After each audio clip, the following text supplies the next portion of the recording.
जय गुरु महाराज। आज का यह वीडियो 10+2 विद्यार्थियों के लिए इंग्लिश पार्ट 2 यानी कि इंग्लिश का दूसरा वीडियो है। पहला वीडियो आप लोगों ने देखा होगा और आपकी तैयारी पूर्ण हो चुकी होगी। इंग्लिश का दूसरा वीडियो है, इसे पूरा देखकर आप अपना 50 नंबर पूरा कंप्लीट कर लें। और वीडियो कैसा लग रहा है आपको, जो कमेंट करके बताएं। क्वेश्चन नंबर पहला, how many lines of the soldier are called octave. How many lines of the soldier are called octave, यानी कि सोल्जर कविता का कितने लाइन हैं जिन्हें ऑक्टेव किया जाता है, ऑक्टेव कहा जाता है। तो आपका क्वेश्चन नंबर पहला का जो ऑप्शन है, first 4 line, first 6 line, first 8 lines, first 10 lines. तो यानी कि ये क्वेश्चन नंबर 1 का सही ऑप्शन आपका है फर्स्ट 8 लाइन, यानी कि प्रथम 8 लाइनों को ऑक्टेव कहा जाता है। Question number 2, how many lines of the soldier are known as sestet. Sestet option आपका है last 4 line, last 6 line, last 8 line, last 2 line. यानी सोल्जर कविता के कितने लाइन को सेस्टेट कहते हैं। ये क्वेश्चन नंबर 2 मतलब क्वेश्चन 2 का प्रश्न है। आपका ऑप्शन है last 4 line, last 6 line, last 8 lines, last 2 lines. इसका सही जवाब है लास्ट 6 लाइन। क्वेश्चन नंबर 3, ये poem the soldier consisting of lines is a sonnet। ये poem the soldier consisting of ... lines is a sonnet। आपका option है 10 lines, 12 lines, 40 lines, 60 lines. तो आप लोग को पता होना चाहिए सोनेट का मतलब होता है वैसी कविता या वैसी गाथा या वैसी लघु काव्य जो 14 पंक्तियों का हो, है ना, जिसमें आप लोग देखें सोल्जर के जो प्रथम 8 वो था, 8 उसे ऑक्टेव कहें और लास्ट के 6 जो थे उसे सेस्टेट कहें। तो आप लोग समझ गए होंगे सोनेट के मतलब 14 लाइन वाली कविता, 14 लाइन वाली गाथा। यानी क्वेश्चन नंबर 3 का सही जवाब आपका है 14 lines. Question number 4, Macavity is called. Macavity is called the lost paw, the hidden paw, the white paw, the lazy paw. तो क्या कहा जाता है जी? क्वेश्चन नंबर 4 का सही जवाब है द हाइडन पाव। यानी मिस्ट्री कैट को जो मेकाविटी है, जो टी.एस. एलियट के द्वारा लिखा गया है, Macavity is the mystery cat, Macavity mystery cat.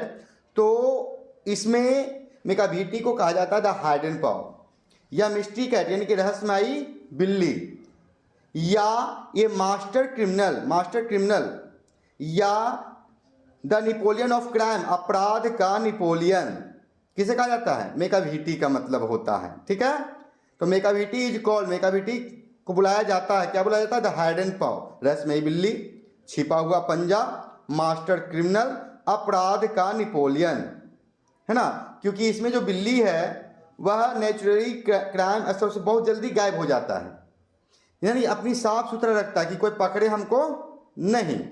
Question number 5,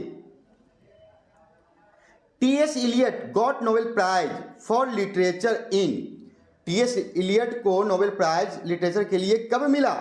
option आपका है 1945, 1948, 1950, 1952।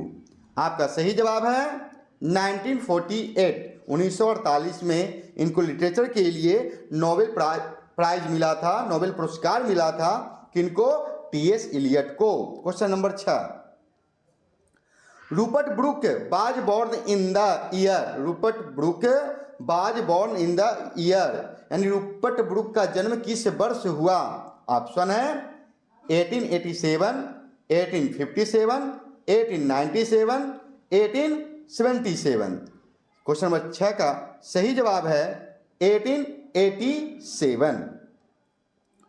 जो वीडियो को लाइक नहीं किए वीडियो को फटाफट लाइक कर दें, कमेंट कर दें और लोगों तक शेयर कर दें, इन्हें पहुंचा दें, आग की तरह फैला दें जिससे सबका कंप्लीट हो जाए और इंटरमीडिएट में 400 नंबर लेके आए। Question number 7, Macavity the mystery cat is a. Macavity the mystery cat is a. Macavity कैसा पोयम है?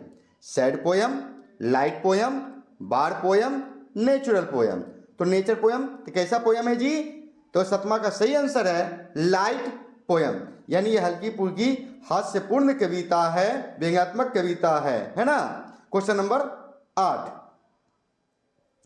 The soldier is a poem. Soldier किस प्रकार का पोयम है? लव, नेचर, बार, रोमांटिक। सोल्जर मतलब सैनिक होता है, तो किस प्रकार का पोयम है आप लोग समझ गए होंगे। 8वां का फटाफट आंसर दे दीजिए। और यहाँ 8वां का ऑप्शन है लव, नेचर, बार, रोमांटिक। तो सही आंसर है war. Question number 9, W.H. Auden was born in the year. W.H. Auden was born in the year. W.H. Auden का जन्म कब हुआ? किस वर्ष हुआ? ऑप्शन आपका है 1900, 1907, 1917, 1897। तो क्वेश्चन नंबर 9 का सही जवाब है 1907। Question number 10, W.H. Auden died in the year. W.H. Auden की मृत्यु कब हुई? किस वर्ष हुई? 1973, 1970, 1965, 1980। तो क्वेश्चन नंबर 10 का सही जवाब है 1973। Question number 11, W.H. Auden won the Pulitzer Prize in the year। यानी किस वर्ष W.H. Auden को पुलित्जर प्राइज मिला था, उपहार मिला था? तो ऑप्शन आपका है 1947, 1948, 1950, 1938। तो क्वेश्चन नंबर 11 का सही जवाब है 1948। पुलित्जर प्राइज क्या होता है? पुलित्जर प्राइज संयुक्त अमेरिका में पत्रकारिता, साहित्य और संगीत रचना के क्षेत्र में उपलब्धियों के लिए दिया जाता है। जो W.H. Auden को प्राप्त हुआ है ना, कब हुआ जी? 1948 में प्राप्त हुआ। तथा पुलित्जर प्राइज का जो स्थापना हुआ था वह 1917 में किया गया था। Question number 12, Walter Lamare was born in the year. यानी वाटर लेमेयर का जन्म किस वर्ष हुआ? 1883, 1863, 1873, 1893। क्वेश्चन नंबर 12 का सही जवाब है 1873। Question number 13, human life is no better than. Human life is no better than, यानी कहने का मतलब होता है अपनी अंतिम पीड़ा, मतलब human life is no better than, यानी कि मानव का जो जीवन है किस तरह किससे भी बढ़िया नहीं है, या किस लाइफ का है नो बेटर देन, यानी किससे बढ़िया नहीं, तो मृत्यु से भी बढ़िया नहीं है जी। याद रखिए यहाँ जो ऑप्शन आपका है 4, स्लीप, डेथ, ड्रीम, होप, तो इसका सही जवाब जो है डेथ होगा। मानव जीवन किसी भी तरह से बेहतर नहीं है। यह वाक्यांश अक्सर दार्शनिक लोग, काव्यात्मक कवि लोग तुलना के रूप में करते हैं। और जीवन एक क्षणभंगुर यात्रा है या मृत्यु की अपरिहार्य वास्तविकता के साथ इसकी तुलना की जाती है कि जीवन क्षणभंगुर है। Human life is no better than death. आप लोग भी जानते हैं कब आए हैं कब चले जाएंगे कोई पता नहीं, बैठे बैठे बोल रहे हैं कब टपक जाएंगे कोई पता नहीं। इसी समय है ना। कबीर जी का दोहा है जी, कल करो सो आज कर, आज करो सो अब, पल में पल रही होगी बहुरी करोगे कब। यानी कल पर मत छोड़िए, अभी याद कीजिए, अभी पूरा वीडियो देखिए, और जिनको शेयर करना है शेयर कर दीजिए। किसी की भला करने से आपकी भी भलाई होगी। Question number 14, ode to autumn is a poem of. Ode to autumn is a poem of किस प्रकार का पोएम है जी? War, love, nature, city. Question number 14 का सही जवाब nature. Question number 15, John Keats died in the year. John Keat की मृत्यु कब हुई, किस वर्ष हुई? 1820, 1821, 1822, 1890। तो इसका सही जवाब है क्वेश्चन नंबर 15 का 1821। Question number 16, Walter de Lamare died in the year. Walter de Lamare की मृत्यु कब हुई? तो 16 का ऑप्शन है 1950, 1960, 1956, 1946। क्वेश्चन नंबर 16 का 16 का सही answer 1956। Question number 17, travels in their last distress is from. Travels in their last distress is from, अपनी अंतिम पीड़ा में यात्री। तो कहां से लिया गया है यह पंक्ति? The soldier, now the leaves are falling fast, snake, fire hymn. Question number 17 का सही जवाब है now the leaves are falling fast. Question number 18, John Keats was born in the year. John Keats का जन्म किस वर्ष हुआ?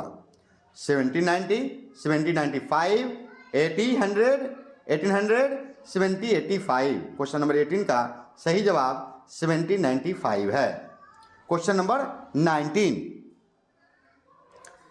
क्वीन एलिजाबेथ द्वितीय यानी second, queen Elizabeth second honoured Walter de Lamare Mare with the order of merit in.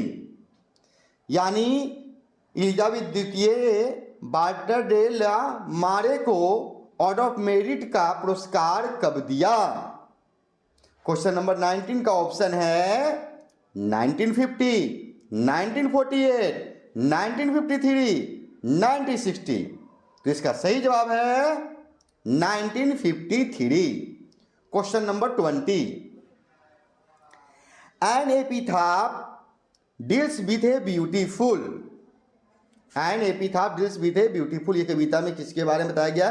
Country, lady, child, cat. Question number 20 जो पढ़े होंगे तो यहाँ लेडी के बारे में बताया गया। क्वेश्चन नंबर 20 का ऑप्शन बी सही है ना, जिसमें कवि महोदय कहते हैं कि लेडी से सुंदर कुछ भी नहीं है। क्वेश्चन नंबर 21,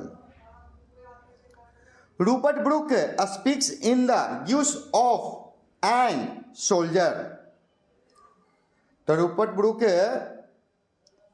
किस भाषा में बात करते हैं, किस भेष में बात करते हैं, किस भाषा में? तो अमेरिकन, फ्रेंच, इंग्लिश, जर्मन। तो इनका जो वेश था, भाषा था, वह क्वेश्चन नंबर 21 का सही जवाब आपका है इंग्लिश। कहीं कहीं पर आ सकता है कि रूपर्ट ब्रुक कैसे, जैसे यहाँ यूज ऑफ एन सोल्जर कर दिए तो इंग्लिश की जगह पर कुछ भी आ सकता है। तो कहने का 3 चीज आ सकता है। क्या आ सकता है? तो रूपर्ट ब्रुक रोमांटिक थे, पैट्रियोटिक थे, आइडियलिटिक्स थे, आइडलिस्टिक थे। तो ये सभी आए तो आप ऑप्शन देख के मारिएगा 22। Rupert Brooke's father was a house master at. Rupert Brooke के पिताजी कहाँ के हाउस मास्टर थे? Harrow, Eton, Rugby school, Oxford. Question number 20 का सही जवाब 22 का Rugby school. Question number 23, in which poem does the poet express his sad feeling for a beautiful lady. है ना, किस कविता में कवि अपनी उदासतापूर्ण फीलिंग को बता रहे हैं लेडी के लिए, मतलब सुंदर लेडी के लिए? तो किसमें? तो ऑप्शन है the soldier, an epitaph, snake, fire hymn. अभी मैंने बताया कि लेडी, सुंदर लेडी के बारे में किस में बताया गया था? तो एन एपिथाफ में बताया गया था। अभी मैंने बताया आपको, उसमें कवि के लिए वही सुंदर, सबसे ज़्यादा सुंदर वही थी। जो प्यार में पागल होते हैं उनके लिए तो बस अपना महबूब ही सुंदर होते हैं। इसलिए प्यार करना है तो पुस्तकों से कीजिए, इससे सुंदर कुछ नहीं, बाकी से कीजिएगा तो बर्बाद हो जाइएगा। क्वेश्चन नंबर 23 का सही जवाब an epitaph. Question number 24, Macavity moves like a. Macavity moves like a snake, tiger, dog, lizard. Question number 24 में मेकाभिटी मूव्स लाइक ए, मतलब किस प्रकार से गति करती है, तो स्नेक, टाइगर, डॉग, लिजार्ड। 24 का सही जवाब है स्नेक। यानी जो बिल्ली होती है, धूर्त बिल्ली जो होती है, उसको धूर्त क्यों बोले, क्योंकि सांप की तरह मुड़ी चलते धीरे धीरे चलकर छिपा होकर निकलती है, अपने आप से पकड़ने मतलब बचना चाहती है, लोगों से पकड़ाती नहीं है। Question number 25 dot dot wrote a number of children poems. किसने लिखा है बच्चों के लिए बहुत सारा पोएम, तो Johan केट्स, Walter de la Mare, Rupert Brooke, T S. Eliot. Question 25 का सही जवाब Walter de la Mare. Question number 26 Walter de la Mare makes us aware of the, है ना, तो किससे अवगत करवा रहे हैं वाल्टर डी ला मारे, तो joys of life, in human condition of modern life, poverty, dreams. Question number 26 का सही जवाब है in human conditions of modern life.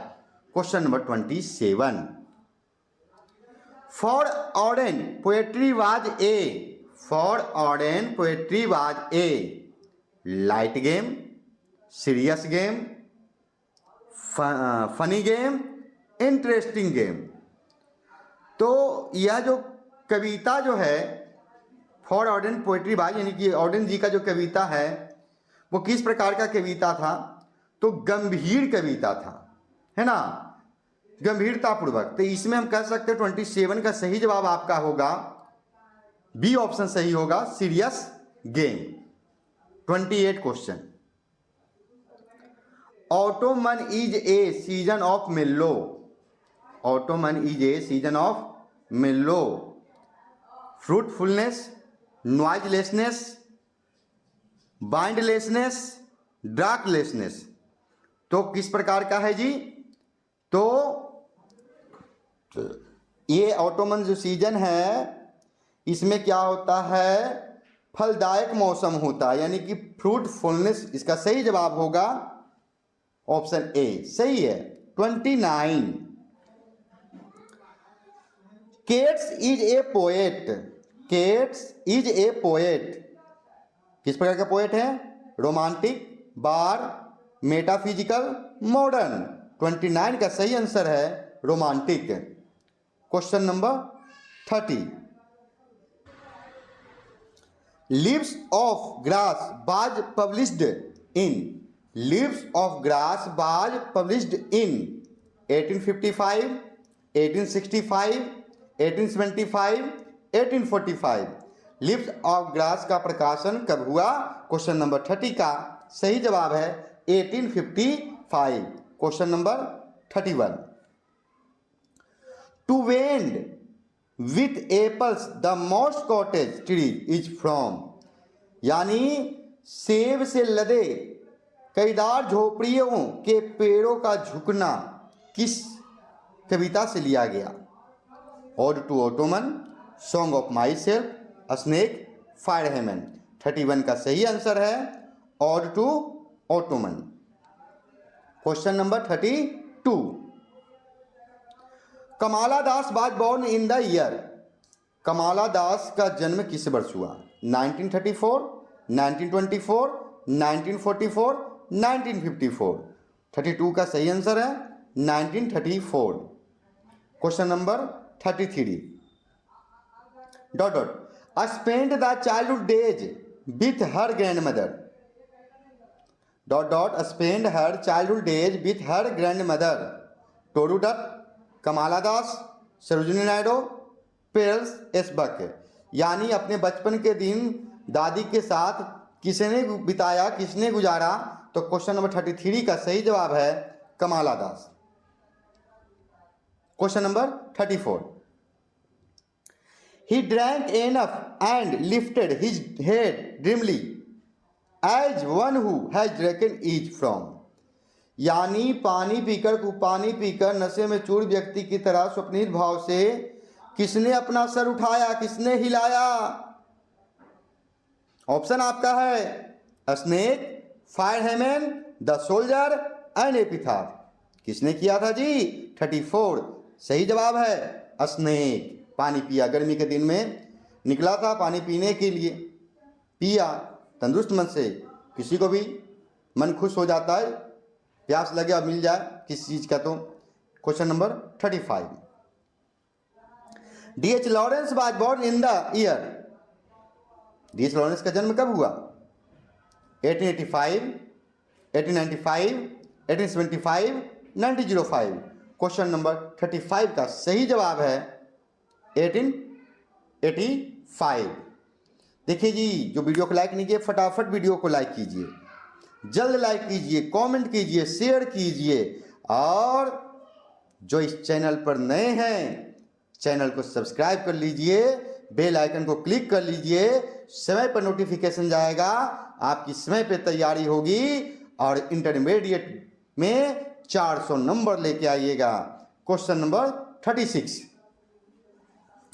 The snake looked at the poet. The snake looked at the poet happily, vaguely, angrily, sadly. तो 36 का सही answer है vaguely, है ना, बी ऑप्शन।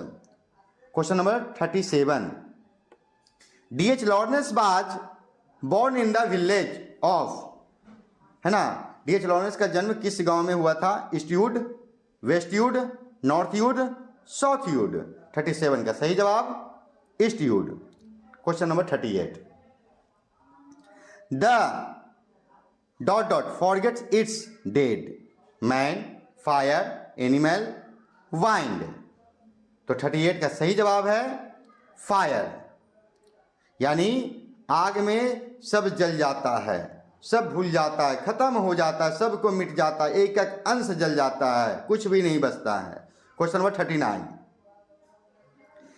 के इन दारूवाला बाज बॉर्न इन द ईयर। के इन दारूवाला बाज बॉर्न इन द ईयर, है ना। के इन दारूवाला का जन्म कब हुआ? 1927, 1937, 1947, 1917। 39 का सही आंसर है 1937। Question number 40, 40 number question, and his footprints are not found in any file of Scotland Yard, it is from. यानी यह पंक्ति कहाँ से लिया गया है? Macavity the mystery cat, the soldier, fire hymn, snake. 40 का सही जवाब है मेकाविटी द मिस्ट्री कैट, यानी एक फुटप्रिंट भी नहीं छोड़ता था कौन? जो मिस्ट्री कैट रहस्यमयी बिल्ली है ना। Question number 41, tower of silence is related to. Tower of silence is related to Parsis, Hindus, Sikhs, Christians. 41 का सही answer Parsis. 41। Question number 42, in fire hymn Daruwala talks about a. Fireman Daruwala किसके बारे में बात करते हैं? Burning ghat, temple, church, mosque. यानी 42 का सही जवाब बर्निंग घाट के बारे में। 43, John Donne was born in the year. John Donne का जन्म कब हुआ? 1572, 1582, 1592, 1602। तो 43 का सही जवाब 1572। Question number 44, Walt Whitman was born in the year 1819, 1829, 1839, 1809। जो अभी तक वीडियो को लाइक नहीं किए लाइक कर दीजिए, कमेंट कर दीजिए, शेयर कर दीजिए। मैं बार बार आपसे रिक्वेस्ट कर रहा हूँ, सबका भला भी होगा। और मैं गुरु महाराज से प्रार्थना करता हूँ, जो भी व्यक्ति इस वीडियो को पूरा देख रहे हैं, याद कर रहे हैं, गुरु महाराज उनको 400 नंबर दिलाए। बस आपकी मेहनत करने की बात है, मेहनत कीजिएगा तभी उसमें सहायता मिलेगा। ये नहीं कि भगवान को गछ लिए कि 5 किलो लड्डू चढ़ाएंगे, भगवान हमारा मैट्रिक फर्स्ट डिवीजन आइए, सिर्फ फर्स्ट डिवीजन करा दूँ, तो कैसे होते। कर्म कीजिएगा तो ही फल मिलेगा। कर्म कीजिए तो उसमें सहायता होगा, जो आपको याद नहीं होता वो याद हो जाएगा। तो पहले कर्म कीजिए, है ना। वीडियो को फटाफट लाइक कीजिए, और वीडियो कैसा लग रहा है वो शेयर भी करें और कमेंट भी करें। तो 44 का सही आंसर है 1819, 1819। वाल्टर व्हिटमैन का जन्म 1819 में हुआ। Question number 45, Walter Whitman died in the year, कब मरे? 1892, 1882, 1902, 1872। तो 45 का सही आंसर है 1892। Question number 46, Johan done died in the year, Johan done कब मरे भाई? 1631, 1641, 1651 और 1621। 46 का सही आंसर है 1631। Question number 47, that thou lovest me as thou sayest is from, कहां से लिया गया ये पंक्ति 47 का? Sweetest love I do not go, song of myself, snake and epitaph. 47 का सही जवाब है sweetest love I do not go. Question number 48, Walt Whitman was poet, किस प्रकार के हैं जी? कहाँ के हैं? An American, a British, an Indian, A Russian. तो 48 का एन अमेरिकन सही है। Question number 49, who is the speaker in the poem song of my self, who is the speaker in the poem song of my self. Song of my self का मतलब who is speaker in the poem, किस type का है, किसके बारे में बता रहे हैं speaker song of my self में? द पोएट हिमसेल्फ, खुद के बारे में, ये सोल्जर सैनिक के बारे में, ये लवर प्रेमिका के बारे में, ये चाइल्ड बच्चे के बारे में। तो 49 का सही जवाब है कि कवि अपने बारे में बता रहे हैं। ऑप्शन ए सही है, द पोएट हिमसेल्फ है। क्वेश्चन नंबर 50, इस वीडियो का अंतिम क्वेश्चन है, इसे आप पूरा देख लिए, बहुत अच्छा किए, तैयारी कीजिए, याद कीजिए और घर में लोग जो बैठे हैं उनको सुनाइए, जिससे उनको भी लगे कि आप पढ़ रहे हैं, फालतू के मोबाइल नहीं देख रहे हैं। इसलिए खुद भी कीजिए और जब दोस्तों के साथ बैठते हैं तो क्यूज भी किया कीजिए, जिससे आपका कंप्लीट हो। मैं पहले ही बोल चुका हूँ, इससे पहले मैं पार्ट 1 इंग्लिश डाल चुका हूँ, यह इंग्लिश पार्ट 2 है। क्वेश्चन नंबर 50 है, Donne studied law and read, Donne अध्ययन कानून और किसके बारे में पढ़ते थे? Science, philosophy, theology, history. तो 50 नंबर का सही जवाब है थियोलॉजी। तो आप लोग वीडियो को पूरा देखें, बहुत अच्छा। गुरु महाराज से मैं प्रार्थना करता हूं कि आप लोग का एग्जाम बढ़िया से जाए, पूरा तैयारी करें। जो भी आपका समस्या है, याद नहीं हो रहा है, गुरु महाराज का आशीर्वाद रहे, आपको याद हो जाए। जो आप याद करें वही एग्जाम में पूछे, जिससे आप में एग्जाम को टेंशन ना हो और आप भी खुश रहें, गार्जियन भी खुश रहें और हम जो वीडियो बना रहे हैं हम भी खुश रहें कि आप लोग इस वीडियो को देखकर पास कर गए। आपको जो टीचर तैयारी कराए हैं वो भी खुश रहें कि हम लड़कों पे जो मेहनत किए हैं वो अच्छे से हुआ। जय गुरु महाराज।